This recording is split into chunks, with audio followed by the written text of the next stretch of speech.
आप में से बहुत सारे लोगों को यह तो पता होगा कि 25 दिसंबर को क्रिसमस है।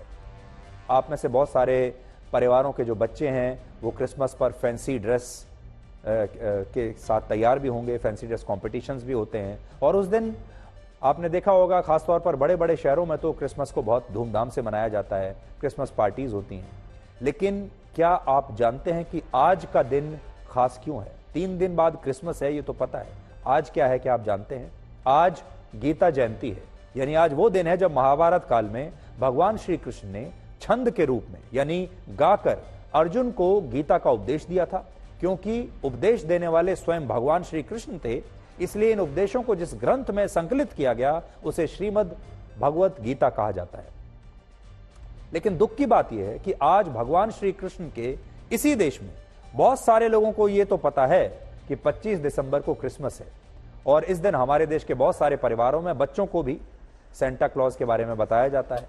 लेकिन आप खुद सोचिए, आप में से कितने लोग ऐसे हैं जिन्होंने आज अपने बच्चों को गीता जयंती या भगवान श्री कृष्ण के बारे में बताया होगा? आज पाकिस्तान, सऊदी अरब, इंडोनेशिया, मलेशिया, तुर्की और ईरान समेत बहुत सारे इस्लामिक देशों में पवित्र धार्मिक ग्रंथ कुरान की शिक्षा को अनिवार्य कर दिया गया है। और खुद हमारे अपने देश भारत में अकेले केंद्र सरकार की मदद से ऐसे लगभग 20,000 मदरसों का संचालन हो रहा है जहां बच्चों को कुरान की शिक्षा दी जाती है। और यहां बात सिर्फ इस्लाम धर्म की या कुरान की नहीं है। पश्चिमी देशों में ईसाई धर्म के पवित्र ग्रंथ बाइबल को पढ़ा जाता है, और वहां लोग अपने घरों से लेकर होटल्स में, दफ्तरों में, यहां तक कि अस्पतालों में भी मरीजों को बाइबल पढ़ने के लिए दिया जाता है, बाइबल रखने के लिए दिया जाता है। हर घर में आपको यूरोप में, पश्चिमी देशों में बाइबल मिलेगा। जो अमेरिका खुद को दुनिया में धर्मनिरपेक्षता का सबसे बड़ा चैंपियन बताता है, उस देश के राष्ट्रपति अपने पूर्वजों से मिली बाइबल पर ही हाथ रखकर राष्ट्रपति पद की शपथ लेते हैं। ये तस्वीरें जो आप देख रहे हैं जो बाइडेन की हैं, जिन्होंने 2021 में राष्ट्रपति पद की शपथ अपने पूर्वजों से मिली बाइबल पर हाथ रखकर ली थी। लेकिन शायद भारत अकेला इकलौता ऐसा देश है जहां रामायण और गीता की बात करना भी सांप्रदायिक माना जाता है।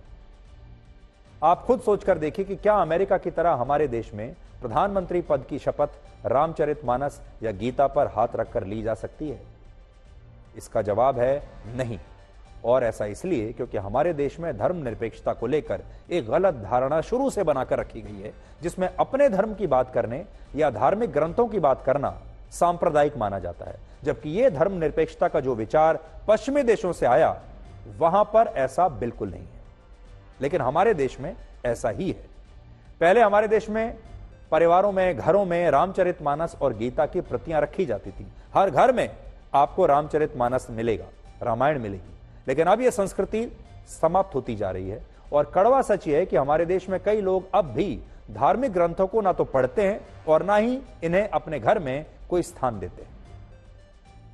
गिनीज वर्ल्ड रिकॉर्ड्स के मुताबिक आज तक पूरी दुनिया में जिस पुस्तक की सबसे ज्यादा बिक्री हुई है, उस सूची में पहले स्थान पर है बाइबल। बाइबल की 500 करोड़ कॉपीज अब तक दुनिया भर में बिक चुकी हैं। 500 करोड़। इस सूची में तीसरे स्थान पर कुरान है, जिसकी अब तक 80 करोड़ कॉपीज लोग खरीद चुके हैं। 80 करोड़। लेकिन आपको जानकर दुख होगा कि इस सूची में दूर दूर तक रामचरितमानस और गीता का कहीं भी जिक्र नहीं है। गीता प्रेस के मुताबिक वर्ष 1923 से लेकर आज तक यानी 100 वर्षों में गीता की सिर्फ 16 करोड़ 21 लाख प्रतियों की बिक्री हुई है, जबकि हमारे देश में 110 करोड़ हिंदू रहते हैं। इससे आप समझ सकते हैं कि भगवान श्री राम और भगवान श्री कृष्ण के ही अपने देश में लोग रामचरितमानस और गीता को पढ़ते नहीं। और इसकी वजह यह भी है कि हमारे देश में इसे धार्मिक कट्टरवाद से जोड़कर देखा जाता है और इसे धर्मनिरपेक्षता के अनुकूल नहीं माना जाता। उदाहरण के लिए कल्पना कीजिए, आज अगर आप किसी व्यक्ति को मेट्रो में या किसी पार्क में, ट्रेन में, बस में या किसी सार्वजनिक जगह पर गीता पढ़ते हुए देख लें, तो उस व्यक्ति को लेकर आपकी पहली प्रतिक्रिया क्या होगी? आपको शायद यह लगेगा कि यह व्यक्ति धार्मिक रूप से कट्टर होगा, या वो पुराने ख्यालात का होगा और आधुनिक नहीं होगा। लेकिन इसी जगह जब आप उसी व्यक्ति को कोई अंग्रेजी नॉवल पढ़ते हुए देखेंगे, कोई और अंग्रेजी पुस्तक पढ़ते हुए देखेंगे, तो आप उस व्यक्ति से बात किए बिना ही उसे बुद्धिमान भी मानेंगे, आधुनिक भी मानेंगे। और ये वही सोच है जिससे हमारे देश में बहुत सारे लोग अपने धार्मिक ग्रंथों का महत्व आज भी समझ ही नहीं पाते। लेकिन आज हम आपको कानपुर के एक बहुत बड़े कार्डियोलॉजी इंस्टीट्यूट लेकर जाना चाहते हैं, जहां डॉक्टरों ने हृदय से जुड़े मरीजों को, हृदय की बीमारियों से जुड़े मरीजों की सर्जरी से पहले और बाद में रामायण और गीता पढ़ने के लिए दी। और जब इन मरीजों ने गीता के श्लोक पढ़े तो इससे उन्हें अपना मानसिक तनाव कम करने में बहुत मदद मिली। और डॉक्टरों का दावा है कि गीता के उपदेश पढ़ने से इन मरीजों के स्वास्थ्य में एक स्थिरता आई और इनका स्ट्रेस कम हुआ। बड़ी बात यह है कि जब हमारी टीम इस अस्पताल के पेशेंट वार्ड में पहुंची तो हमें ऐसे कई मरीज मिले जिन्होंने कहा कि वो अपने हार्ट की सर्जरी को लेकर बहुत डरे हुए थे, तनाव में थे, लेकिन गीता के उपदेशों ने उनकी सारी उलझनों को खत्म कर दिया, स्ट्रेस को समाप्त कर दिया। और यह अनुभव इस अस्पताल में आने वाले उन मरीजों का भी है जो इस्लाम धर्म को मानते हैं। अब आप उसी अस्पताल से हमारी ये रिपोर्ट देखिए।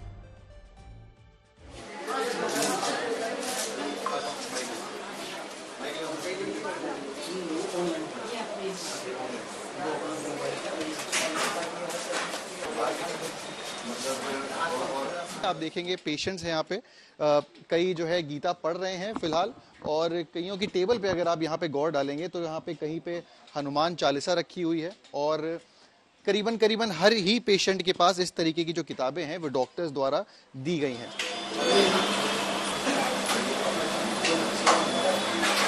क्या पढ़ रहे हैं? गीता पढ़ रहा हूँ सर। गीता पढ़ रहे हैं, तो ये डॉक्टरों द्वारा आपको दी गई? डॉक्टरों द्वारा दी गई है। और जब हम लोग मतलब पहले ऑपरेशन के पहले डर लग रहा था, जब इसको पढ़ने के बाद ये महसूस हुआ कि भाई जो भी है, जो होना है अपने समय पे होगा, तो एक आत्मबल आया। का ऑपरेशन हो गया है कि अभी होना है? हो गया है। मैंने देखा आपकी किताब यहाँ पे, एक ये गीता आप शायद यहाँ पे रखी हुई है, इसको पढ़ती हैं आप? तो क्या कैसा महसूस होता है गीता के पढ़ने के पहले? कुछ आपको लगा कि फर्क है यहाँ पे? हाँ बिल्कुल फर्क है, बहुत अच्छा लगता है, मन को शांति मिलती है, हिम्मत बढ़ती है। ऑपरेशन आपका हुआ है? हाँ, नहीं हो गया ऑपरेशन मेरा। क्या महसूस करती हैं? बहुत अच्छा लगता है सर, गीता पढ़ते हैं बहुत राहत। पहले बहुत घबराते थे, नहीं हुआ था तो बहुत घबराते थे आप पहले ऑपरेशन? हाँ सर, क्या होगा क्या नहीं होगा, नहीं आप आराम है।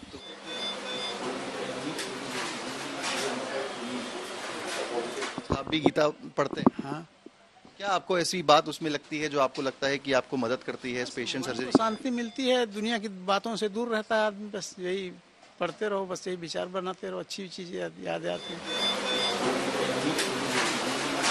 पेशेंट्स जब आते हैं कार्डियोलॉजी हॉस्पिटल में, हार्ट के जितने भी मरीज होते हैं जिनका कि बाईपास या वाल्व चेंज होना है, कोई भी छोटी बीमारी को लेके या बड़ी बीमारी को लेके बड़ा ही चिंतित होता है। तो उसी को लेके मन में यह है कि जैसे अध्यात्म, योग और इन सब का हम लोग सहारा लेते हैं कि मानसिक संतुष्टि के लिए अपने घर में गीता या रामायण सुनते हैं या पढ़ते हैं। तो उसी को लेके हमने इस तरह से ये प्रयास किया कि क्यों ना हमारे मरीजों को भी अगर हम इन सब चीज़ों में लेते और वो इंटरेस्ट लेते हैं।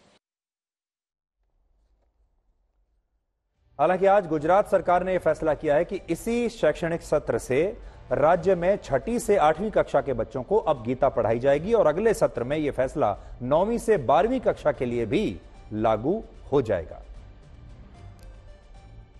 हमारी जो गुजरात सरकार की हमारे जो प्राथमिक विभाग है, इसमें 6 से 8 की कक्षा में ये जो हमारा श्रीमद् भागवत गीता सिद्धांत और मूल्यों भाग 1 वो इसी सत्र से ये लागू किया जाएगा। और फिर बाद में भाग 2 ये 1 जून से भाग 3 वो सब क्रमशः लागू करने का हमारा संकल्प है। आज जब हमारे देश में बहुत सारे लोगों में रामायण और गीता को पढ़ने की उत्सुकता नहीं दिखती, अपने घर में रखने की उत्सुकता नहीं दिखती, तब आपको ये पता होना चाहिए कि अमेरिका के मशहूर वैज्ञानिक और परमाणु बम के जनक जे रॉबर्ट ओपनहाइमर, जिनके जीवन पर अभी एक फिल्म भी आई थी, उन्होंने भगवत गीता पढ़ने के लिए खास तौर पर संस्कृत भाषा सीखी थी और वो गीता से बहुत प्रभावित थे। इसी तरह मशहूर वैज्ञानिक एल्बर्ट आइंस्टाइन भी गीता से प्रभावित थे और उन्होंने एक बार कहा था कि वो जब गीता को पढ़ते हैं और ये समझते हैं कि कैसे भगवान ने इस पूरे ब्रह्मांड की रचना की, तो उन्हें इसके बाद सब कुछ अनावश्यक और निरर्थक लगने लगता है। और ब्रिटेन के समाज सुधारक डॉक्टर एनी बेसेंट भी भगवत गीता से इतनी प्रभावित हुई थी कि उन्होंने इसे दुनिया तक पहुंचाने के लिए इसका अनुवाद करके इसकी एक प्रति लिखी और ये सूची अगर मैं लिस्ट बनाऊं तो बहुत लंबी होगी। हमारी संस्कृति, हमारा इतिहास और हमारा धर्म इतना विशाल है कि दुनिया के महान लोगों ने हमेशा इसका अध्ययन करके नई नई खोज की। लेकिन इसके बावजूद आज हमारे ही देश में कई लोग अपने घरों में रामायण और गीता को नहीं रखते और उन्हें लगता है कि अगर वो रामायण और गीता को पढ़ेंगे, अपने घर में रखेंगे, तो उन्हें कट्टरवादी और पिछड़ा हुआ मान लिया जाएगा, उनका मजाक उड़ाया जाएगा। तो हम तो आपसे बस इतना कहेंगे कि आप अपने घर में रामायण को रखना शुरू कीजिए, गीता को सबसे पहले स्थान दीजिए, उसके बाद इन्हें पढ़ना शुरू कीजिए और फिर देखिए आपको कितनी मानसिक शांति मिलेगी। और ना सिर्फ शांति मिलेगी बल्कि आपको जीवन के बारे में बहुत कुछ नया जानने को मिलेगा।